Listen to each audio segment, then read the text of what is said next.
All right, hello everyone. We are back for hole number 9 of the Master tournament for this spring major. One of the things that I want to encourage for sure is, putting on long woods, especially with topspin, so big dog or cat. These are going to be probably the clubs that you want for this hole. Get it down as close as possible to the green as you can.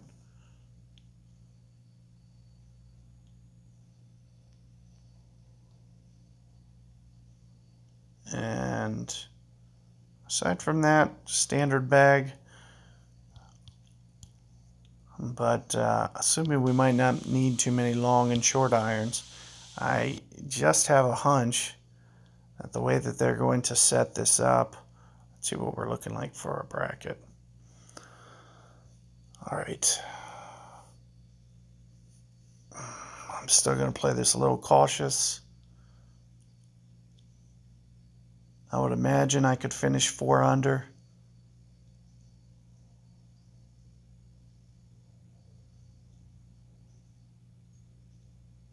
But not entirely sure. As you can already see, there's a good 5 guys already forfeiting out of stuff, so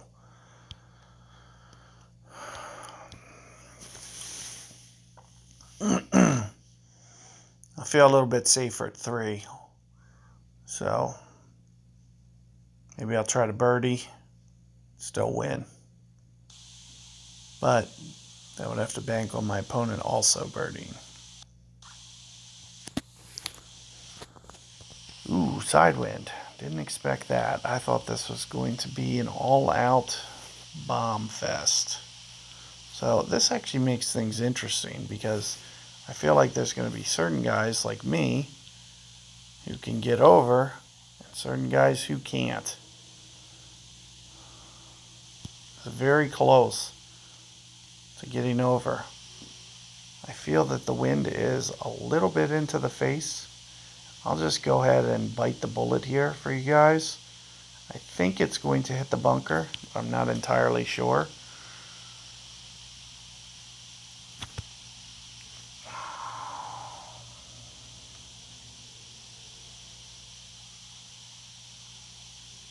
And it's over.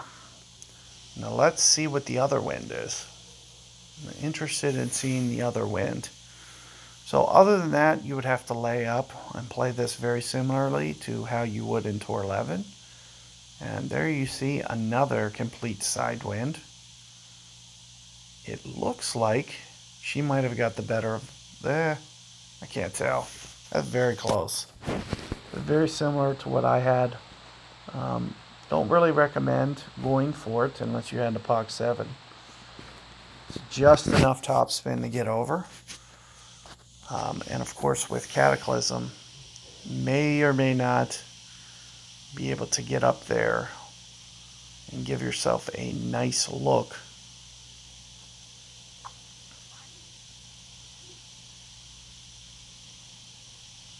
At an eagle pitch. So the best thing that I can say for this strategy guide, I would recommend probably going this left method, since the wind's going to be all left the entire way. What you're going to see me do here is probably go to this side of the tree, and just with topspin, I'm going to try to land this very centered. So 10-ish rings.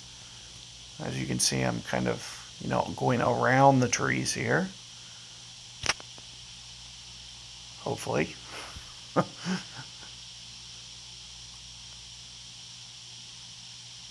And getting it up there to give myself the best chance at the pitch possible. And that's a distinct advantage that if you can get it up there, you definitely have the advantage. And I would recommend from that range doing one of 2 things, because the side wind pitch is going to be very hard. I would recommend actually shooting it up that left fairway to give yourself a more straight wind. So this shot, if it was me, I would go away from it and I would just shoot it up straight, full topspin, and just shoot it up along that bunker and rough on the left side and give yourself a nice straight wind into the hole. Maybe bring, you can't bring Guardian though, that's the only problem. Bring something with good backspin, maybe Sniper.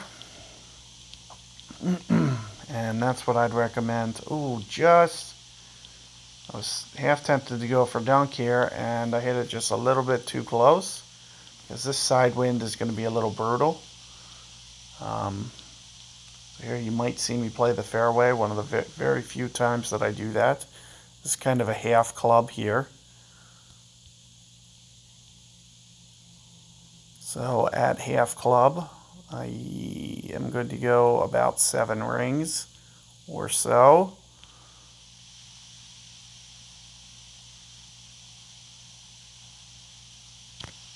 Oh.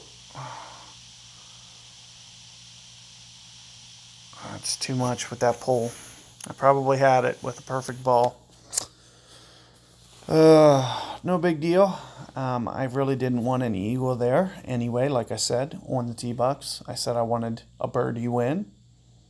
So, more than anything, I'm happy to give you guys, just kind of a look at what the shot looks like. And give you a little bit of help with the adjustment to what it'll take if you can get it up to a pitch. Now, if you don't have a box 7, for example, you're going to have to lay up like you saw my opponent do. And like I said, if you shoot it up to the left and give yourself a more head-on wind, I think you're going to make the shot a little bit easier on yourself. Although it is nice that it comes in right to left, it really makes it easy for you to bring it in there close.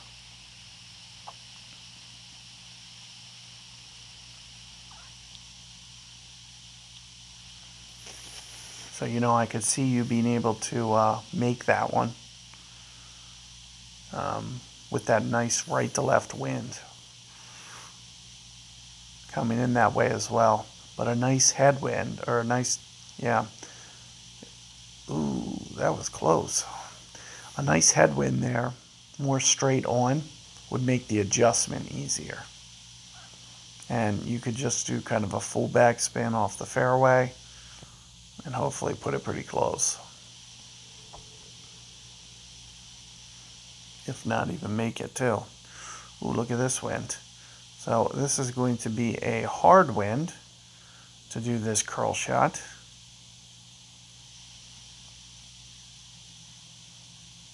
But it is still probably manageable. She's going to have to go full with the curl. And also be very, very good with the ring adjustment as well. So the two need to kind of meet. I would use more curl than that. Great ball left. Ooh, nah, it's still pretty good. That's actually better than the shot.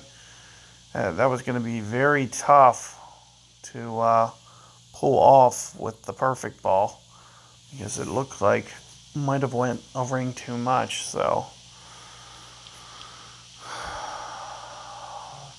this is kind of the few times that I might be able to pull this shot off.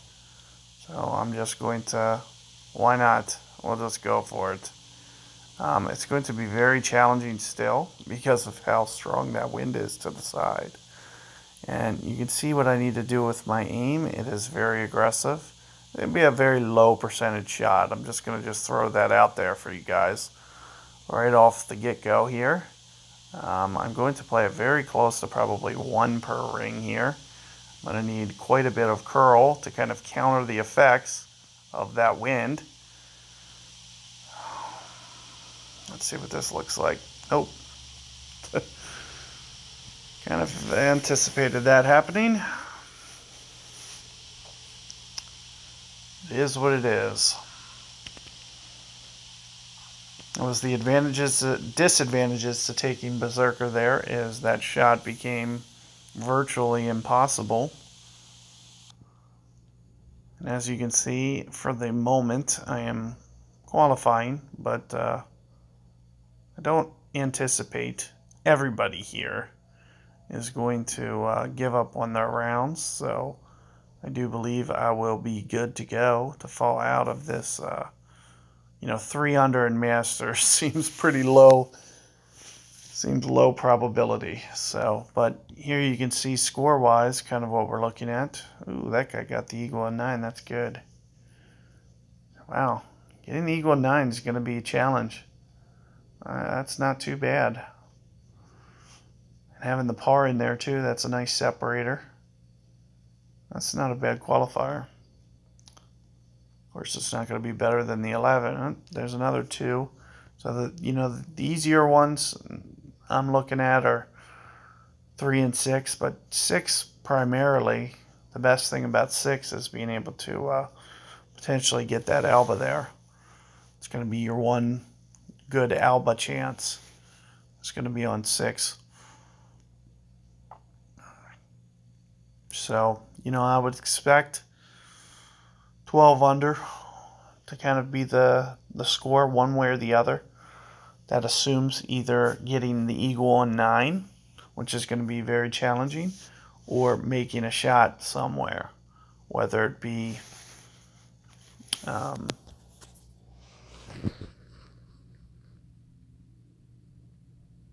getting that eagle on 9 via that pitch method that you saw me do, or whether it be somewhere else, the Alba on 6, for instance, or any of those par 4 kind of short iron ranges that you had could also be another potential option. So that's what I'd kind of be shooting towards.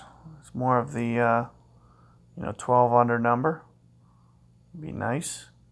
But, I don't anticipate too many,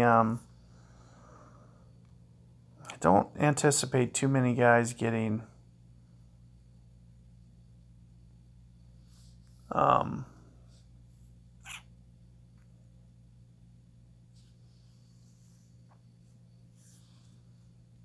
ton of shots on this setup. It's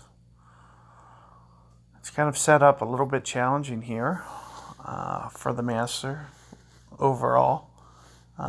There is 2 par 5s that are downwind, and then 1 that's a side wind. So you can see they didn't necessarily set it up for a bomb fest, but at the same time, a lot of these shots are going to be very high precision and very challenging to make in Masters. So good luck with your rounds. Let me know how it goes, and be on the lookout for the rest of my shootout guides to come. So I'll be doing all the tours for you guys, just to give you a nice general idea of what to look for this setup. And good luck with your rounds. I'll be seeing you guys on the next videos to come. So good luck out there.